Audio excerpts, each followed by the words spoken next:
Muy buenos días, bienvenidos, bienvenidas. ¿Cómo están?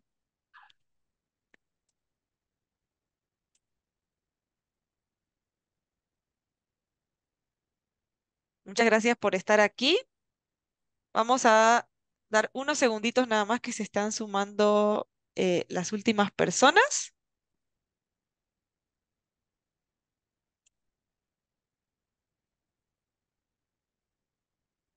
y en breve comenzamos. Ahí se están presentando en el chat. Se pueden presentar en el chat, también pueden presentarse a través de su micrófono. Saludos. Muy bien. Bueno, quisiera darle la bienvenida a todas y a todos. Gracias por estar aquí, gracias por tomarse el tiempo de conectarse. Esta es una sesión de evidencia, ¿sí? En la cual vamos a estar hablando sobre la evidencia que tenemos, que existe, ¿no? En la región sobre desarrollo infantil temprano en Latinoamérica, en el Caribe y también en el mundo. Eh, Algunos de ustedes, creo que la mayoría ya me conocen o ya conocen el programa, pero de todas formas yo me presento. Soy Silvana Leiva, asociada senior de investigación en JPAL Latinoamérica y el Caribe. Este es el programa. Un segundito nada más, voy a pedir si pueden tener el micrófono desactivado durante la presentación, por favor. Este es el programa Fortaleciendo Medios de Vida por medio de la evidencia en Centroamérica.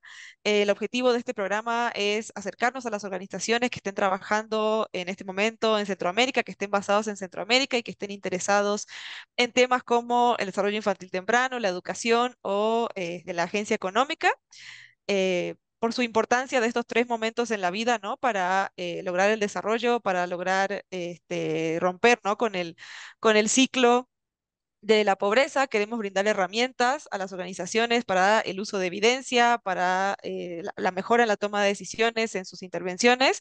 Y bueno, algunos de ustedes ya me conocen o ya conocen este programa a partir de la capacitación que dimos en el mes de junio. A quienes no han participado de esa capacitación, de todas formas, bienvenidos, bienvenidas a este programa. También estaremos brindando otras sesiones de evidencia en las próximas semanas sobre educación, a los cuales también están cordialmente invitados e invitadas. Y bueno, sin mucha más presentación también, quiero presentar a Claudia Macías. Ella es subdirectora ejecutiva de JPAL Latinoamérica y el Caribe. Ella va a ser nuestra presentadora el día de hoy. Nos va a estar compartiendo evidencia sobre desarrollo infantil temprano, ¿sí? Va a ser una presentación de una hora en la que vamos a estar comentando sobre la evidencia más actualizada que tenemos, ¿no? Al respecto de este tema, sobre las diferentes lecciones que tenemos de esta evidencia, de estos estudios.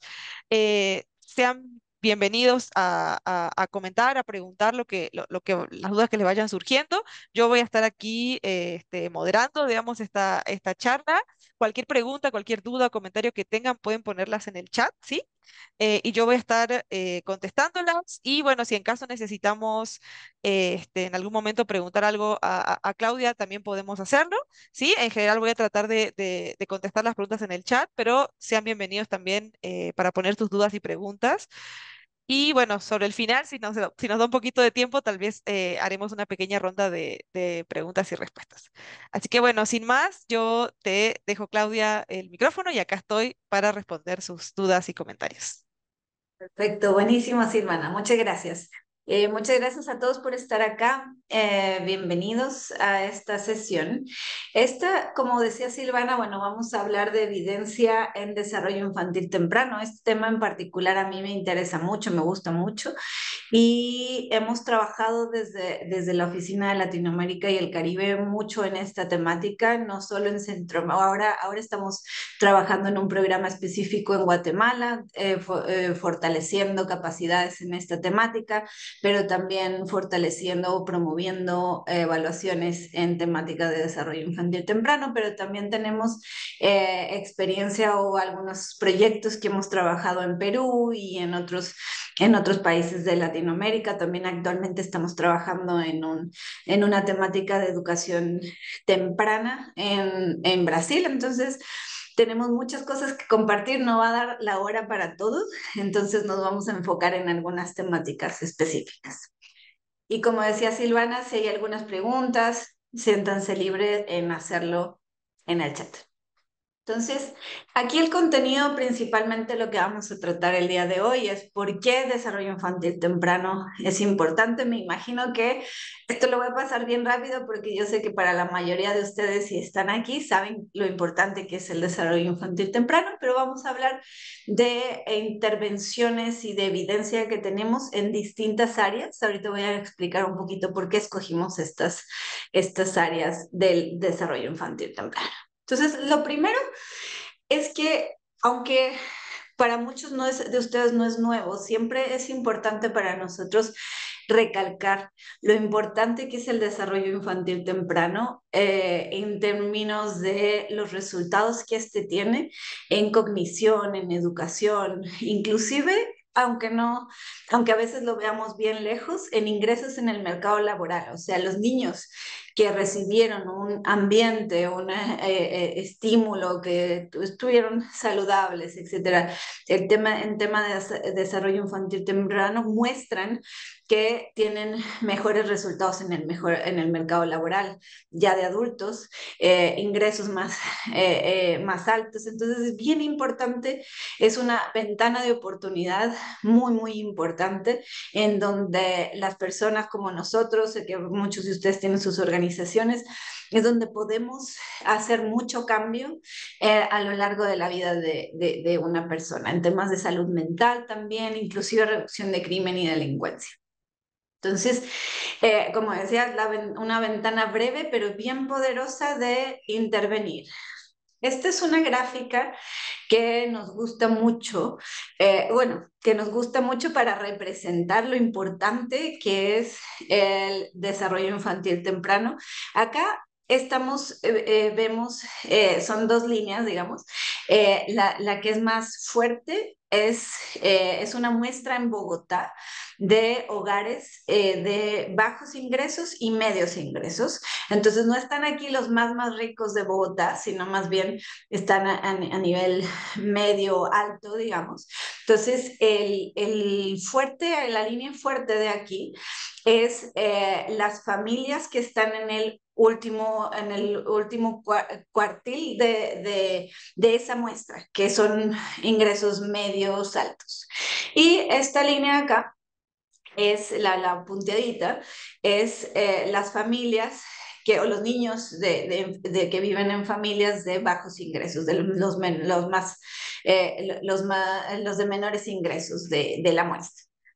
Acá lo importante, lo relevante de ver, ¿y esto por qué se usa ingreso? Porque es un símil para distintas variables que pueden repercutir en el desarrollo infantil temprano en términos de educación de los padres, ambiente en el hogar, la estimulación. Entonces, para muchos de nosotros que tenemos hijos, hay algunas cosas que nos parecen dadas, pero no es así para todas las familias y es una de las cosas que se ve una correlación fuerte con nivel socioeconómico.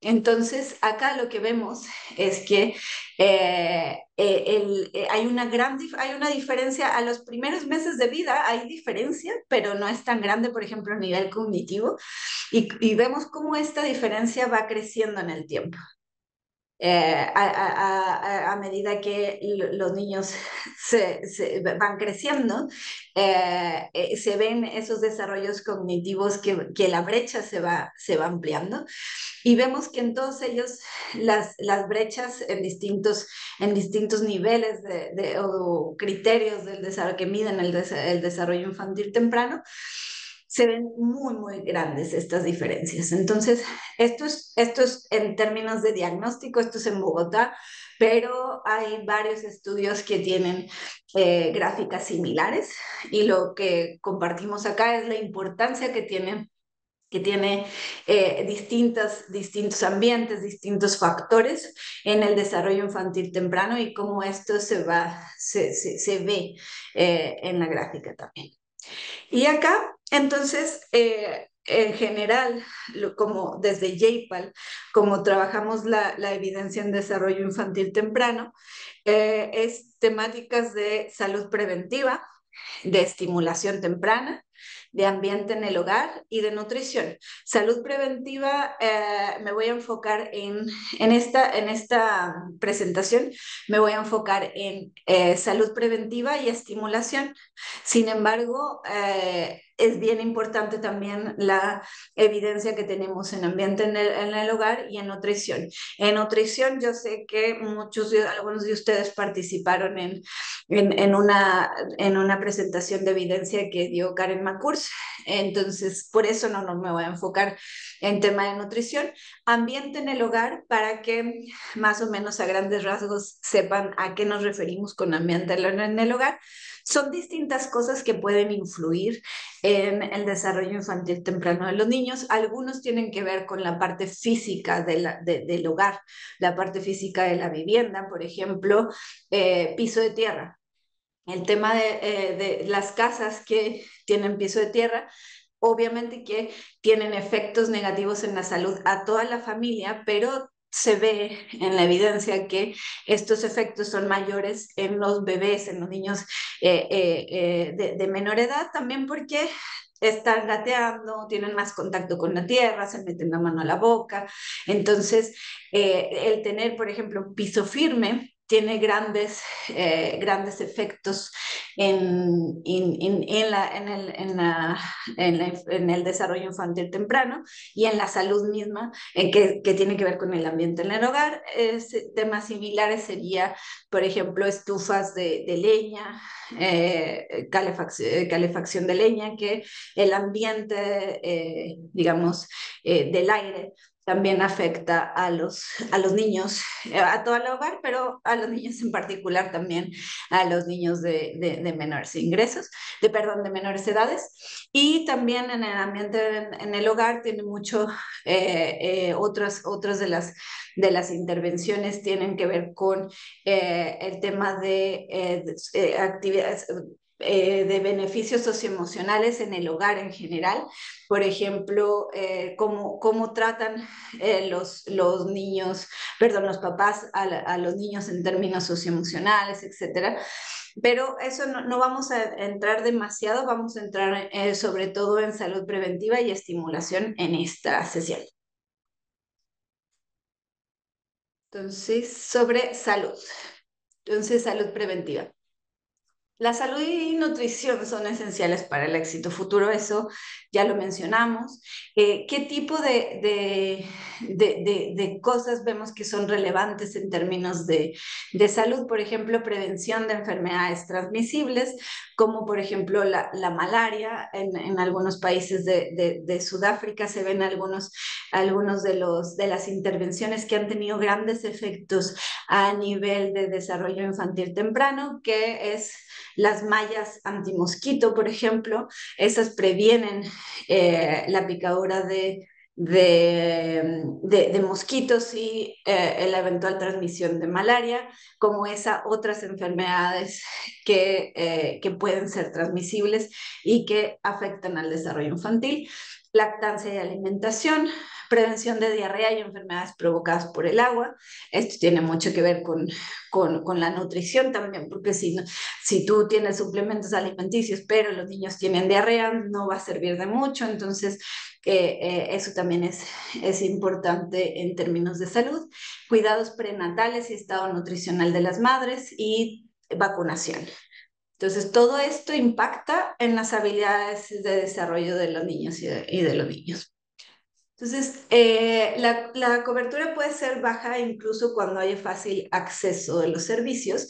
Esto un poco también contando, creo que ya han visto en otras de las sesiones, pero la evidencia que nosotros tenemos desde JPAL va mucho a la temática de cómo se implementan los programas, cuáles son esas acciones o reacciones de las familias beneficiarias. No se van tanto a la parte médica o a la parte psicológica, sino mucho de cómo se implementa la política pública, de cómo se puede hacer incentivos. Entonces, acá sabemos de algunos factores que tienen, que existen en los hogares, sobre todo en los hogares de más bajos ingresos.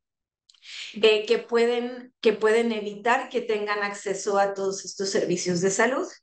Inclusive, aunque existan esos servicios de salud en la comunidad, algunas veces son faltas de recursos económicos, por ejemplo, en el caso de las mallas antimosquito, a lo mejor cuestan y a lo mejor, aunque son de bajo costo, para una familia de bajo ingreso es considerable, falta de información específica o sesgos de comportamiento también. Entonces, vamos a hablar algunas de las cosas que sabemos en salud preventiva. Lo que sabemos es que el precio importa. ¿Qué quiero decir con eso? Es que hay muchas veces que se tiene o se tenía esa creencia de que si tú das un producto gratis, a lo mejor la familia no lo va a valorar, entonces lo va a usar menos porque no invirtió en ese producto. Digamos que hay algunas de creencias que se han desmitificado gracias a la evidencia. Hay mucha evidencia que nos dice que el precio importa mucho y que sí se usa si es gratis. Entonces, sobre todo en productos de salud preventiva. Entonces, estamos hablando de los antimosquitos, de distintas por ejemplo, insecticidas o ciertas cosas que te pueden ayudar para la vacunación también. Entonces, de alguna manera es importante que no se cobre si es que se puede dar gratis el producto por la idea errónea de que al cobrar va a incrementar el acceso porque, o el uso o la valoración del producto porque eso no se ve en la evidencia. Entonces, como ejemplo particular, si tú incrementas el costo, por ejemplo, había un programa que en lugar de dar el subsidio del 100% para mallas antimosquito, lo daba del 90%. Entonces, ese 10% de pago hacía que disminuyera el take-up o digamos, el número de personas que realmente tenían la malla antimosquito en 60%. Entonces, al final, por tú querer dar digamos, ese subsidio al 90% y hacerle cobrar ese 10%, estabas incrementando muchísimo el número de hogares que no estaban teniendo las mallas antimosquito. Entonces, ese es el tipo de cosas que tenemos que tomar en cuenta de si es que podemos, sobre todo en temas de salud preventiva, si es que lo podemos hacer gratuito, es mucho más efectivo que si se cobra. Otra cosa también es la información. La información en general ayuda mucho a entender los beneficios, a entender que existen los productos, para cómo usarlos, etcétera, pero es mucho más útil cuando esta es accionable. Entonces, y también cuando se da por canales confiables y a través de plataformas con amplio alcance. Entonces, eso es importante cuando cuando en temas de salud preventiva se están creando campañas, etcétera. Hay que cuidar mucho esos tipos de canales, cómo se está dando, la gente lo está aceptando bien, está confiando bien, la información es fácil, es accesible, etcétera. En términos también de salud preventiva, se sabe que incentivos o pequeños empujones, little nudges, como se dice en inglés, pueden ayudar a las personas a estar al tanto de todo y de reducir esa desidia, esa procrastinación y otros sesgos de comportamiento. Que un ejemplo de esto es dar pequeños incentivos como en India se dieron lentejas, una bolsa de lentejas, que es una parte importante de la nutrición en la India, se dio una bolsa de lentejas para ir a vacunarse, por ejemplo. Entonces, si te ibas a vacunar, te daban una bolsa de lentejas. Eso, aunque puede parecer poco, para las familias era un incentivo ay, verdad, se me había olvidado, yo sé lo importante que es vacunarme, pero igual ese incentivo me ayuda a darme ese empujoncito que necesito para ir a vacunar. Entonces, eso ayuda, eso también es la evidencia que tenemos, que específicamente en temas de salud preventiva, sí ayudan los incentivos. Y también sabemos que en temas de transferencias monetarias condicionadas, claro, estos son programas más costosos, pero uno de los beneficios que tienen, entre otros muchos, es que también son muy efectivos para modificar comportamientos, ¿no? Entonces, estos programas que condicionan el aporte monetario a ir a asistir a la escuela, a vacunarse, etcétera, también tienen efectos importantes en los comportamientos de las familias. Y bueno, acá en particular un ejemplo de transferencias monetarias y sus efectos en la salud. Esto es en Ecuador. Acá la transferencia era pequeña, pero era importante en términos del porcentaje de ingresos en la familia. Y acá también como muchas de las transferencias monetarias condicionadas que son muy comunes en Latinoamérica, se dan específicamente a las madres de familia. Los resultados que tenemos es que tienen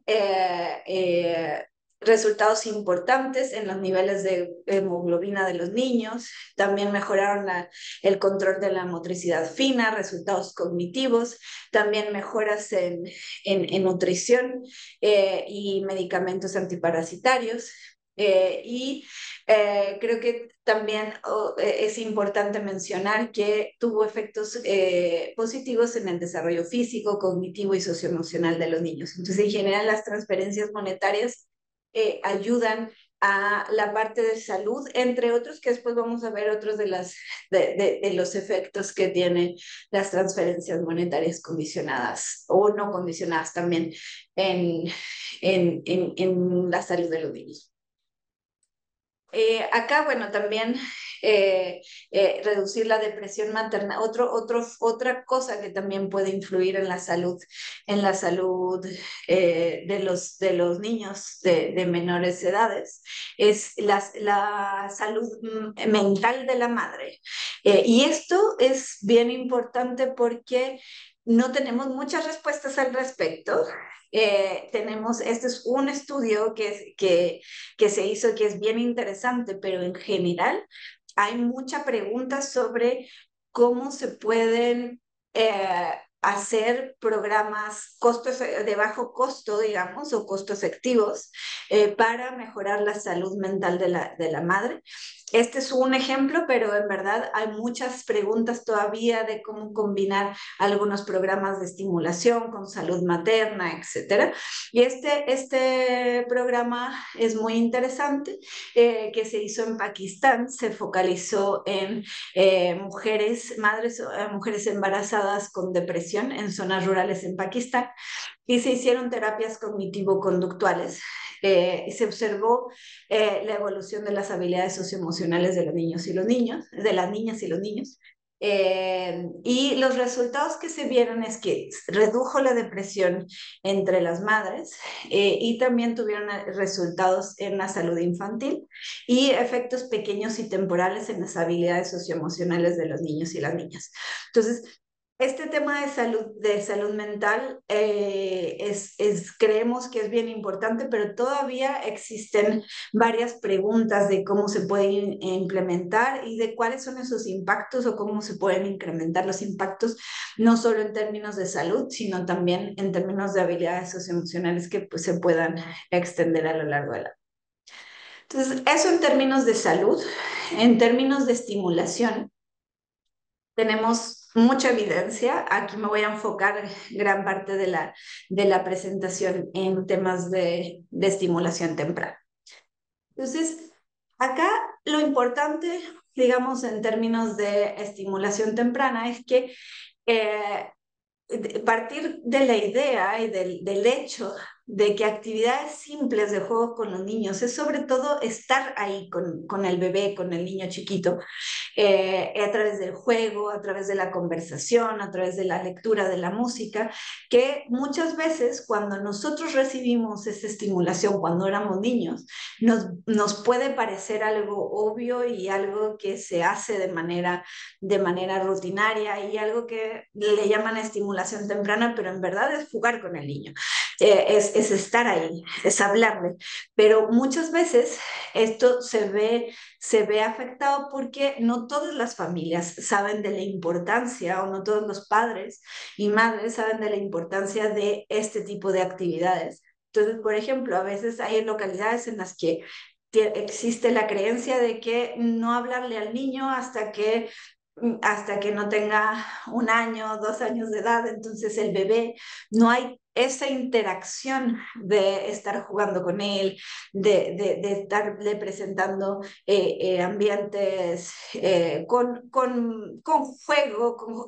Aquí es importante que una de las cosas que también sabemos de estimulación temprana es que no es tan relevante la cantidad de juguetes que exista en el hogar, lo importante es que se juegue con los niños. Entonces, por ejemplo, desde juguetes de agarrar una botella y meter piedritas, las cierras y que suene, son de las cosas que los estimula y no necesitas grandes juguetes, no necesitas grandes herramientas. Es sobre todo el hablarle, ponerle música, el fomentar la lectura, etc. Bueno, leerle al niño de chiquito. Entonces, ¿qué es lo que sabemos? Y aquí voy a dar muchos ejemplos, así que espero que no se agobien con tantos ejemplos. Pero una de bueno, los programas que fomentan la estimulación temprana a través de los cuidadores pueden aumentar las habilidades cognitivas y aquí les voy a presentar el más famoso de todos, que es en Jamaica. ¿Por qué es el más famoso? Porque es un estudio que se logró hacer con seguimiento a 20 años. Entonces, es un programa que se evaluó desde 1986 y se dio seguimiento en 2008.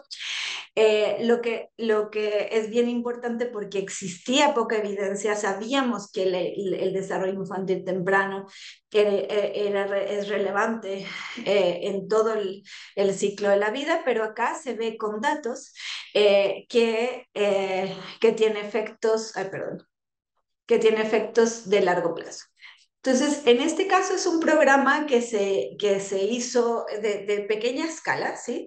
127 niños con retraso en el crecimiento entre 9 y 24 meses de edad en Jamaica, en el que los investigadores asignaron aleatoriamente a estos niños a 4 grupos. Uno, estimulación psicosocial, otro, intervención nutricional, el tercer grupo, ambas intervenciones, y el cuarto, ninguna intervención. Entonces, el control y grupo de control. Y se realizaron visitas semanales a través de auxiliares de salud comunitaria eh, y instruyeron a las madres sobre cómo interactuar con los niños. Entonces, y en este grupo de acá se dio suplementos nutricionales a los hogares. Lo importante es que 20 años después se hizo un seguimiento y se recopilaron distintos indicadores. Acá, lo más relevante, aquí están de hecho las trabajadoras de la salud, las auxiliares de la salud, impartiendo estas visitas domiciliarias. Lo importante es que el programa logró aumentar el coeficiente intelectual de los adultos por 0,6 desviaciones estándar. Esto es muy alto. Sé que desviaciones estándar a veces puede ser difícil de entender, pero en términos de lo que normalmente estos programas hacen, es muy alto. Incrementar la escolaridad de los niños en 0,6 años, mejorar las notas en los exámenes por 25 y 27% en matemática y lectura respectivamente.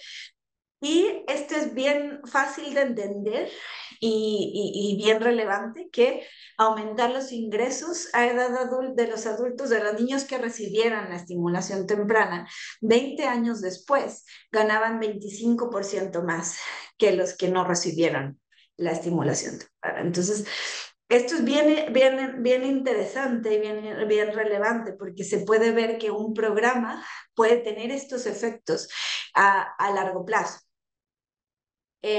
Hay muchos programas que nos dicen la importancia de la estimulación temprana.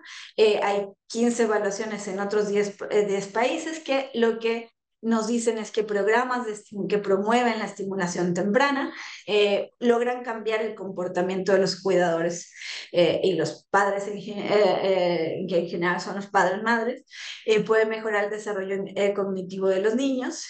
Estos programas tienen mayor impacto en aquellos niños que son más desfavorecidos, que tienen niveles cognitivos menores, que tienen en hogares de menores ingresos, lo cual es bueno de saber. Aún hay preguntas abiertas, esto es importante, sobre todo de cómo implementamos estos programas a escala. Entonces veíamos que en este programa de Jamaica fue un programa que tuvo grandes impactos, pero fue un programa implementado a pequeña escala. Entonces, hay muchas preguntas de, vamos, si yo implemento el mismo programa a escala nacional, ¿voy a tener ese 25% de impacto en todos los niños que reciben estimulación temprana? No es tan obvio. Entonces, ¿por qué? Influye mucho cómo se implementa, cómo se hace esa estimulación temprana, etcétera. Entonces, tenemos preguntas de cómo integrar el componente de estimulación temprana, una implementación en curso, cómo escalar programas temprana a nivel gubernamental, cómo mantener los impactos de los programas a largo plazo y otras preguntas, entre otros. Entonces, bueno, ya tenemos, ese mapa es para decir que hay mucha evidencia sobre estimulación temprana a lo largo del mundo. Cada vez más también hay bastante organizaciones que financian estudios en temática de estimulación temprana. El BID tiene una gran cantidad de estudios y promueve mucho la temática de estimulación temprana. Entonces también es importante revisar su página porque tiene muchas cosas muy interesantes. Aquí, dadas esas preguntas que tenemos sobre estimulación temprana, entonces sabemos que estimulación temprana es relevante, tiene efectos importantes. ¿Qué preguntas tenemos? Todavía hay algunas respuestas de estas preguntas, pero no todas. Es, ¿los programas de estimulación temprana tienen el mismo impacto si se implementan a escala o usando la infraestructura del gobierno? Bueno, o usando la infraestructura del gobierno. Bueno, la respuesta es que no es tan obvio cómo hacerlo. La evaluación, bueno, aquí en este caso vamos a tener un ejemplo que es en Gambia. Eh, y aquí, ¿cuál es el problema, digamos, que se quería resolver? Es que existen programas piloto exitosos de estimulación temprana, pero el escalamiento puede ser complicado y costoso. Entonces, la pregunta aquí era si se podrían aprovechar los programas existentes para incorporar la estimulación temprana y mejorarla. En Gambia lo que se hizo es que ya existía un programa que era la versión, bueno, estaba la versión básica, que era información sobre salud infantil y nutrición a través de visitas domiciliarias y reuniones comunitarias esporádicas. Entonces se hizo una evaluación aleatorizada en el que se comparaba la versión básica del programa con un grupo control y con una versión intensiva del programa que era información adicional sobre estimulación temprana, visitas más frecuentes y reuniones comunitarias estructuradas, incluyendo ejercicios de estimulación. Entonces, la versión básica del programa no tenía estimulación temprana, y en la versión intensiva se estructuró un poco mejor y además se adicionó estimulación temprana. Ahí. Acá los resultados no son tan promisorios como en el caso de Jamaica. El programa en general no tuvo impacto en las prácticas de cuidado de los padres ni en el desarrollo infantil. Esa es la básica, digamos. la expandida, digamos, o la versión intensiva, sí generó mejoras, pero moderadas, especialmente en uno de los distritos más aventajados de la muestra, lo cual normalmente la estimulación temprana tiene más efectos en los más desventajados, en los hogares más marginados. Entonces, digamos que tenemos que tomar esta evidencia como algo para entender mejor por qué será que este programa no tuvo los efectos deseados, cuál es la parte de la implementación que pudo haber estado fallando, etcétera. Entonces, no nos da mucha respuesta, pero nos da idea de tener foco en los programas implementados a nivel escala. Otro programa que fue en Colombia, que también intentaba justo aprovechar la infraestructura ya existente en el gobierno, y la pregunta principal era cómo diseñar e implementar programas de estimulación temprana a gran escala. Entonces acá lo que tenemos es que esto es la problemática, bueno, sabemos que aquí ya presenté de hecho información en Colombia. Aquí lo que se buscaba era utilizar el programa Familia, Mujer e Infancia, que era un programa que atendía principalmente a la salud materna. El programa provee servicios pre y postnatal para mujeres embarazadas y niños entre 0 y 2 años.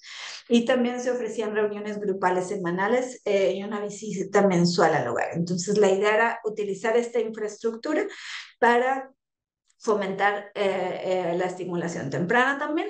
Y las directrices de FAMI, lo que también se había identificado antes de hacer la evaluación, es que estaba poco estructurado y la orientación a las madres sobre cómo ofrecer un apoyo de alta calidad no era claro, digamos, no era tan estructurado. Entonces, la intervención lo que se hizo es que aleatoriamente se identificaron 87 localidades para recibir una versión mejorada de FAMI, que esto incluía un currículum de Reach Up and Learn, que fue el currículum que se probó en Jamaica, eso me faltó decir, el currículum que se probó en Jamaica es de Reach Up and Learn, y aquí lo que se hicieron los investigadores es probar este mismo currículum dentro de la infraestructura de FAMI y hacerle algunas mejoras en términos de la estructura que tenía. Acá lo que vemos es que el programa ha mejorado, mejoró el desarrollo cognitivo de los niños, especialmente en los más pobres. Aquí sí se ve de nuevo esa tendencia de que los programas de estimulación temprana tienen mayores impactos en los niños de hogares más pobres. El lenguaje expresivo mejoró en 0.15 desviaciones estándar. Vemos de hecho que los resultados son importantes, pero no al nivel de los que se veían en Jamaica. Habilidades motoras gruesas, 0.14 desviaciones estándar, y vemos en cognición y en lenguaje receptivo. Aquí redujo también la proporción de niños que sufrían desnutrición o y en riesgo de desnutrición, pero no hubo impactos en desarrollo socioemocional. Acá la intervención mejorada, entonces, produjo mejoras significativas en la calidad del entorno familiar, especialmente en los casos de los niños más pobres y los niños con retraso en el crecimiento en riesgos de padecerlo disminuyen 5.8 puntos porcentuales. Ahora, otro programa que también se utilizó la infraestructura que existía a nivel nacional, también en Colombia, acá, ya me perdí, acá. Sí. Entonces, este es uno que utilizaron en un programa de transferencias monetarias condicionadas. Acá me voy a pasar el contexto. Bueno, no era el tiempo porque de hecho hoy me queda mucho material y todavía poco tiempo. Más bien, más bien. Sí, pero todavía hay bastante material. Entonces acá, en este de acá, pero era un programa de familias en acción Este programa de Familias en Acción es un programa implementado a nivel nacional de programa de transferencias monetarias condicionadas, y lo que se quería ver era justo si se podía utilizar esta infraestructura para adicionar el componente de estimulación temprana también. Entonces, justo, déjame ver aquí, un punto importante de este programa es que este se recibía a través, o sea, se implementaba a través de madres líderes, y que actuaban como enlace, digamos, en las comunidades.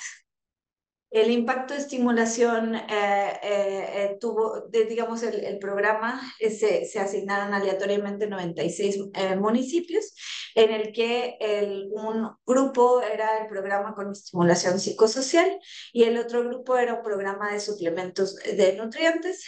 El tercer grupo eran ambos programas, tanto el de estimulación psicosocial como el de los micronutrientes, y el cuarto era el grupo de comparación, el grupo control. Entonces, todos eran implementados, estos tres grupos de intervención eran implementados a través de las madres líderes, que iban al domicilio cada semana. Y aquí, sí. Entonces, acá lo importante es que sí hubo efectos positivos en el desarrollo cognitivo del programa de estimulación temprana, pero los resultados, cuando me refiero al programa de estimulación temprana, me refiero a este de aquí, pero los resultados no se mantenieron en el tiempo. Se le dio seguimiento a 2 años. Cuando digo en el tiempo, en este caso sería mediano tiempo, no sería como en el caso de Jamaica, que fueron a 20 años, sino estamos hablando de 2 años después de la intervención.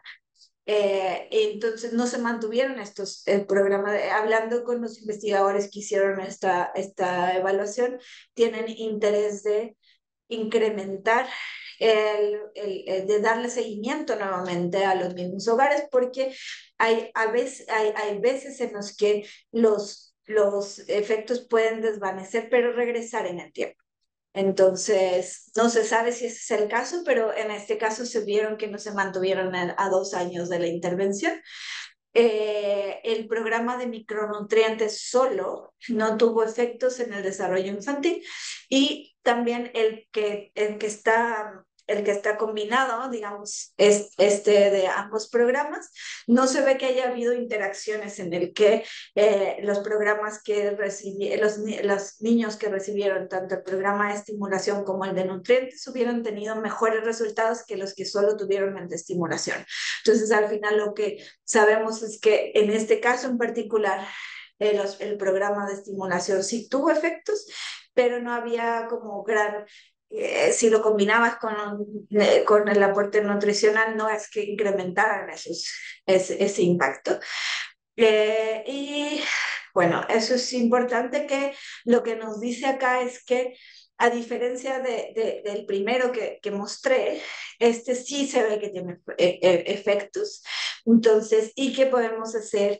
Utilizar la infraestructura que ya existe en un programa a escala nacional para hacer estos programas de estimulación temprana. Eso es tanto este como el de FAMI. Si nos dan luces de que sí es posible, los impactos no son tan grandes como en el de Jamaica, pero podemos seguir avanzando, digamos, en poder entender cómo se pueden implementar estos programas a nivel escala. Otra pregunta que es bien relevante en términos de costo-efectividad y de escalabilidad es si, porque recordemos que el de Jamaica se hizo a través de visitas domiciliarias. Entonces, la pregunta que surge es: ¿podemos reducir el costo con un nivel similar de efectividad si lo hacemos a nivel de grupos? Entonces, en lugar de ir porque eso es costoso, de ir a visitas domiciliares, y podemos hacer a través de sesiones grupales. Entonces, acá lo que sabemos, hay evidencia de distintas intervenciones, algunas son en visitas a centros, sesiones grupales, pues aquí de infraestructura y personal de centros de salud, o de escuelas, estimulan el apoyo de aprendizajes de los padres y cuidadores que participan en las sesiones. Aquí la pregunta era si el mensaje se diluía al tener, digamos que era distinto de acuerdo con los tamaños de los grupos. Y también, bueno, la evidencia que ya mostramos, que es visitas periódicas a hogares, que son más costosos. Y los mixtos, hay algunos otros que combinan, algunos otros programas que combinan visitas domiciliarias con grupales.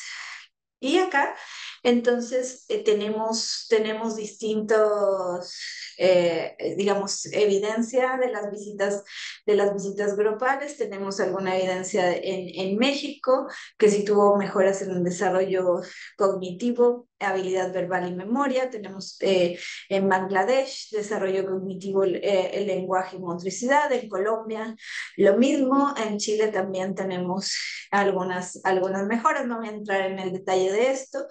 En visitas domiciliarias, bueno, sabemos que el de Jamaica, que ya lo mencionamos, que tiene grandes y significativos resultados en desarrollo infantil, pero también está el de Familias en Acción o Cuna Más en Perú, que son visitas domiciliarias. Acá lo que se ve, al menos acá, es que la efectividad también disminuyó con el tamaño del programa en términos de visitas domiciliarias, ¿no? Entonces, este es un programa a baja escala y el de Perú es a grande escala, que tuvo efectos moderados en el desarrollo infantil temprano, el programa de Comer. ¿Qué sabemos los investigadores? También algunos investigadores implementaron la comparación en un mismo estudio en Odisha, en India, que compararon sesiones grupales con visitas de hogares. Y se ve acá, de hecho, se ve acá, estas son las sesiones grupales, este grupo acá, y visitas a los hogares. Entonces, podemos ver los resultados que se vieron acá, es el desarrollo de cognitivo y en lenguaje, y el naranja es el costo del programa. Entonces, lo que podemos ver es que los resultados son bastante similares, son estadísticamente similares, pero el costo es bastante más alto de visitas en los hogares. Entonces, podemos decir que los programas de sesiones grupales, y no es solo este, hay otros estudios que también muestran eso, que la tendencia, digamos, lo que sí vemos de evidencia, que nos da la evidencia, es que las sesiones grupales pueden ser costo efectivas en este sentido. Entonces, ideas claves en temáticas de estimulación temprana en particular es que las inversiones en primera infancia pueden mejorar los resultados inclusive a edad adulta, que los programas que promueven la estimulación temprana de parte de los cuidados pueden aumentar habilidades cognitivas en los niños, y que estos efectos son más altos en los infantes más desventajados. Pero todavía que tenemos muchas preguntas sobre el nivel de escala, cómo podemos hacer más costo efectivos estos programas. Pero tenemos luces de que grupales igual puede ser, es una solución costo efectiva, y que bueno, si hay efectos, aunque moderados, de utilizar infraestructura existente.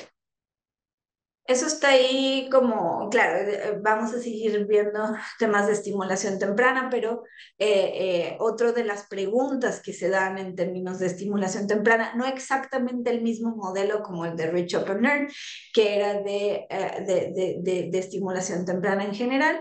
Vemos otro ejemplo acá, que la pregunta que se hacía es si la estimulación y el involucramiento parental eran capaces de mitigar los efectos efectos negativos que tenía la pandemia del COVID. En este caso es un programa implementado en Brasil, que se estaba implementando desde antes de la pandemia, y la pregunta era si podía amortiguar un programa de este estilo los efectos negativos de la pandemia. Entonces, bueno, acá en contexto, bastantes niños con alto riesgo de sufrir retrasos en su desarrollo, y sabemos que la pandemia del COVID podía, incrementaba este nivel de bajo desarrollo. Y bueno, acá el programa era de lectura en voz alta, denominado Universidad do Bebé, que era justo para fomentar que los padres le leyeran a los niños. Si no mal recuerdo, de 0 a 24 meses. Y creo que aquí lo noté, pero sí, creo que de 0, aquí, sí, aquí está, de 0 a 24 meses. Y el programa mostró un aumento sostenido de la lectura entre padres e hijos a los 6 meses de la pandemia. O sea, era un programa que ya se estaba implementando de antes, y se veía que inclusive durante la pandemia, a los 6 meses de haber empezado la pandemia, se veía ese aumento que se sostenía en términos de lectura, lo cual es bastante bueno porque es un momento de estrés en el que todo está cambiando, etcétera, y que esos hábitos de lectura se mantuvieron en el tiempo durante la pandemia. Y bueno, los efectos estuvieron mediados por la estimulación, o sea, los efectos negativos, digamos, que tenía el COVID se lograron disminuir a través de este programa de estimulación cognitiva al inicio de la pandemia. Eso es principalmente, digamos, como el principal resultado de esto. Eh, Creo que sí, sobre todo saber si uno de los mecanismos por los que los programas de estimulación temprana también logran tener esos efectos en el niño es el involucramiento de los padres, es también la disminución de estrés de los padres, que eso se ve acá también. El hecho de leerle al niño también hacía que se disminuyera o que los efectos del incremento en el estrés causados por COVID-19 eran menores en los padres en los que estaban trabajando, en los que estaban beneficiados de este programa, lo cual es uno de los mecanismos por los cuales los programas de estimulación también tienen efectos en los niños. Eh, y ya, eso principalmente en la estimulación temprana en general. Y hay también, bueno, sabemos que hay algunos programas que son transversales a las 4 áreas de desarrollo infantil temprano, y las transferencias monetarias, tanto condicionadas como no condicionadas, atraviesan todas estas áreas. Aquí es, acá, sí. Entonces, en Nigeria se vieron, los hogares recibieron $14 condicionados a la utilización de servicios de salud durante el embarazo y parto, y se ven distintos efectos importantes. Eso también ya lo vimos al inicio en salud preventiva también. Entonces, las transferencias monetarias no solamente tienen efectos a nivel de estimulación, pero también a nivel de salud, de ambiente en el hogar, por mayor ingreso, etcétera. Aquí tenemos algunos otros programas de transferencia condicionada que tienen efectos similares en Indonesia, Honduras, Nicaragua, que se vieron resultados importantes en desarrollo infantil temprano. Y aquí hay una pregunta relevante, no solo en la implementación de las transferencias monetarias, sino también en general en la implementación de los programas de desarrollo infantil temprano, es si aquellos mensajes de texto o plataformas tecnológicas pueden ayudar a hacer implementaciones más costo efectivas de los programas de desarrollo infantil temprano. Es una pregunta abierta todavía, de hecho hay un estudio que se está haciendo con fondos de USAID en Perú, prueba dentro de CUNAMás, se prueba si añadir plataformas tecnológicas pueden tener efectos en reducir los costos, pero mantener la efectividad del programa. CUNAMás, recordemos que era el que mostré de un programa que se había implementado a escala en estimulación temprana. Entonces, hay distintas preguntas todavía abiertas. Aquí hay un programa en particular que es interesante, un estudio en particular que es interesante, en donde en un programa de transferencias monetarias en Nicaragua, que de hecho lo mencioné anteriormente, justo durante eh, un periodo introdujeron los mensajes de texto para ver si era como una alternativa atractiva para programas de visitas a domicilio para disminuir los costos también. Acá lo que es importante, bueno, eh, era, se asignó aleatoriamente a hogares en zonas rurales de Nicaragua, recepción de mensajes sobre nutrición, salud, estimulación y entorno familiar. Por eso es que pongo este programa en los programas que son transversales al desarrollo infantil temprano, porque daban mensajes de todo tipo, no solo de estimulación temprana, sino en general sobre desarrollo infantil temprano. Entonces enviaron estos mensajes de texto diariamente con consejos. Los mensajes fueron dirigidos a padres y madres de niñas y niños de 0 a 6 años. Y los mensajes se personalizaron según los consejos apropiados para cada edad de los niños. Y se introdujeron varias variaciones dependiendo de si era a la madre, al padre, etc. Acá los resultados son bien interesantes porque la intervención sí tuvo cambios en prácticas de crianza autodeclaradas, pero no así en los niveles cognitivos, digamos, como los indicadores cognitivos de los niños, lo cual porque aquí estamos viendo que sí cambia el mecanismo, digamos, a través del involucramiento de los padres, pero no así los resultados finales. Entonces, esto es importante de mencionar y eh, es importante considerar que a lo mejor no todos estaban recibiendo los mensajes de manera adecuada porque en algunos contextos, en zonas rurales, que a lo mejor no recibían los mensajes todos los días, no los recibían bien, etcétera, problemas de electricidad, de mensaje, de cobertura de los celulares, etcétera. Entonces hay todo un tema de infraestructura que se puede ver si eso hizo que no se tuvieran los resultados esperados. Pero algo bien interesante acá es que este programa, los que tuvieron la parte de teoría de cambio, esto es uno de los ejemplos de riesgos que puede tener un programa de riesgo de efectos negativos no deseados, que el efecto negativo es que los líderes, porque recordemos que el programa de transferencias monetarias incluía a los líderes, los involucraba mucho en la implementación del programa. Acá lo que pasó es que hubo tensión entre los líderes en las zonas en las que recibieron los mensajes de texto.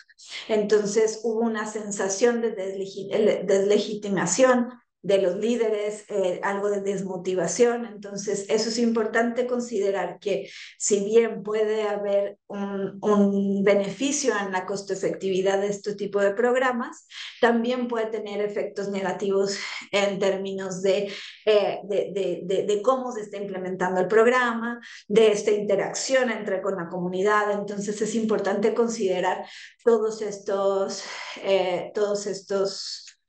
temas dentro de cuando implementamos este tipo de programas. Entonces, ya para finalizar, sé que me pasé un minuto, pero solo quiero, digamos, cerrar, que es, en conclusión, entonces, invertir en desarrollo infantil temprano puede mejorar los resultados de largo plazo en la adultez. y la evidencia sobre suplementación nutricional en la primera infancia es variada. Entender las causas fundamentales de la desnutrición, malnutrición es vital. Bueno, eso se vio en Karen McCourt, pero igual, porque acá hablamos un poco de esos programas en los que solo se daba suplementos alimenticios versus suplementos y estimulación, etcétera. Y acá sabemos que los programas de estimulación temprana pueden incrementar habilidades cognitivas en los niños y que esos impactos pueden ser más altos en los niños más desfavorecidos, pero todavía hay muchas preguntas abiertas sobre la mejor forma de implementar estos programas para hacerlos rentables a escala. Eso principalmente. Así que, bueno, muchas gracias. Lamentablemente no dio tiempo para preguntas porque era mucha información, pero bueno, igual si alguien tiene preguntas nos puede escribir y felices de responderlas.